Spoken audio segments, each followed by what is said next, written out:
Gary Vlogadome video. I'll start off for Eva. I watched your video to Gary and myself. Personally, I found your video useless.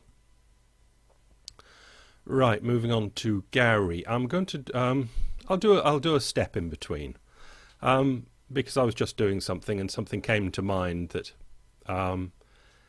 it's vaguely interesting, because I was thinking about it was yesterday where I came across, I've got photographs to do, it doesn't matter what they are. Oh, that top one's me. That top one's me, apparently. Putting them in so my mother can have them on her frame. You know, these frames where the picture changes all the time. She likes that. She doesn't normally like the technology things, but she likes that. Right. Yeah, that's meant to be me, but obviously the atomic presentations of the pieces has changed an awful lot. And I got to thinking, I think there's one of you at some youngish age, isn't there, on your site? Maybe, I don't know. I think I see something like that. That could be you. If it's not, I'm sorry. But we say that was me then. But obviously, you know, that's not me. And last week you could say this was me. The physical things have all changed, and quite a lot of the mental things have all changed. But the vaguely interesting thing is that on yours, as Eva noted in her first video, you've had a similar ideas going in your noodle, in your head, in your egg, for a long time now. They haven't changed that much. You know, there's a theme, let's say, that has remained stable, and that's quite remarkable, because even your teeth might have changed, and all the other hard bits of the atomic cells have all changed, and all that sort of stuff. But there's a meme going that has actually endured longer than the physical, and that's vaguely interesting. And I'm using that as a stepping stone to get to this part of the video, where I'm going to, in a non-philosophical sort of light and airy, because it's a Sunday sort of way, talk about how I think the brain does choosing. And this might be useful for you to build your bridges, or bridge, because I'm not that driven to build the bridge, because I'm just not driven to build the bridge. I'm quite happy with the two things being completely separate. But I think you'll have to build the bridge. Well, you know you've got to build the bridge. Right, yeah, human beings making decisions, making choices. Right, I think it goes this way in most occasions. Right, what we have are two different ways of the brain going about it. I believe it has what I'll call a cheat sheet, and it has the wear it. So the cheat sheet and the wear it. Yes, I've kind of run this through beforehand. I know roughly what I'm going to say. The cheat sheet is the thing that I call the pyramid. And, excuse me, and I don't know whether I'll keep it pyramid shaped or not, but we know what a cheat sheet is. It's an instant reference thing. I think I touched on it in the last video or the video before about vegetarianism, and do I personally eat fish, which I do. Now, that would be on my cheat sheet. Somebody offers me fish, I don't have to... Now, I suppose there are three. Would there be three? I didn't think about this, but there's the memory thing. But I'll leave the memory thing out, because I don't know what to say about that. I can refer straight to the cheat sheet. It's fish. Yes, I eat that. Okay. It's meat. It's on the cheat sheet. I don't eat that. Right. God, and what I have had it kind of continuing with the pyramid shape thing is because I've used it before for what I've called meta concepts, where a meme, like your theme in your head that stayed so similar over many years, gets itself to the top of a pyramid, like God botherers have. I was thinking about this when I was thinking what to say about this video this morning. It's not the holy word of God that they have at the top of the pyramid, is it? It's their religious something is at the top, but it's not what's in the good book.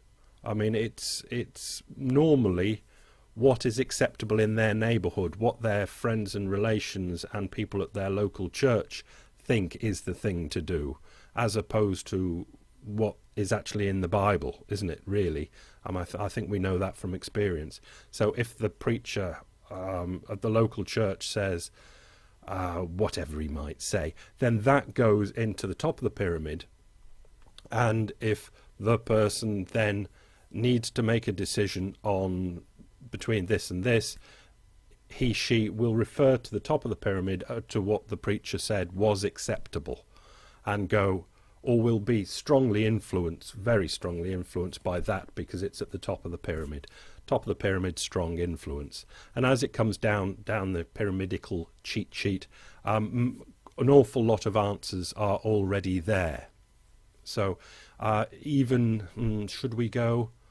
I'll go with the easy one of vanilla and chocolate ice cream. May be on the cheat sheet, may not be, depending on if you eat out in a restaurant every lunchtime and ice cream's often on the menu. I would think the do I prefer vanilla or chocolate would get itself onto the cheat sheet. You know, that we can imagine would be low down in the priority things, but it would be on the cheat sheet. But okay, so that's one part, the cheat sheet, that I think the brain probably uses as a mechanism for making rapid and efficient choices. Basically, yeah, I'll leave that there, or I'll get myself stuck. I was about to say something and I was going to get stuck with that. Right, the next bit is to wear it, to use the mind's eye to wear it, to try it on. So I think the body brain combination can do this and can do it really quickly. Let's use the vanilla and chocolate ice cream again. It's not on the cheat sheet, so we have to go for the wear it. So the wear it would be, waiter says, vanilla or chocolate, monsieur, and the brain body combination can do this very quickly. It can wear the vanilla. It can run through in its mind's eye the scenario of ordering vanilla ice cream, the vanilla ice cream arriving, eating the vanilla ice cream, and after the vanilla ice cream, all of those things, and see how the body reacts to it. Now, for us, it'd be something to do with dwarves or whatever. But as I was talking about the Damasio thing, the mind's eye sees these things, these scenarios, and the body instantly reacts to them. And I believe this is actually what does happen in the world. It's not like a really big thing like anger, and it's long lasting, and the bodily feeling is very maximized and long lasting. I believe that when the mind's eye sees something, the body reacts to it, and then the brain can read what the body has reacted to it. It's its sounding board. The body is the brain's sounding board. So it can see vanilla ice cream in these different scenarios. The body plays out to it. Those results come back up to the brain. Job done for vanilla. Note of that. And a similar thing is then done for chocolate. You've got your two results to compare between the bodily result of vanilla and chocolate, and I believe then even, excuse me, what can then be done is, and I believe this does actually happen, and the body-brain combo does it magnificently quickly. It can then even run, if it thinks it's got time and can hold the waiter back for another fraction of a second, will run the, okay, I'm going to make this decision then, the vanilla decision. Yeah, I've gone for vanilla. The vanilla decision, and see how that plays, and it comes back, and if everything's going well, off it goes as the decision. Now, I believe that there's a good chance that the brainium, in some ways, shapes and forms, or forms, does actually use some sort of technique like those two techniques, the cheat sheet and the wear it through the mind's eye, sort of try it on. So if those are useful for you and can help you build the bridge to what might be going on, I'll leave it with you. Yeah.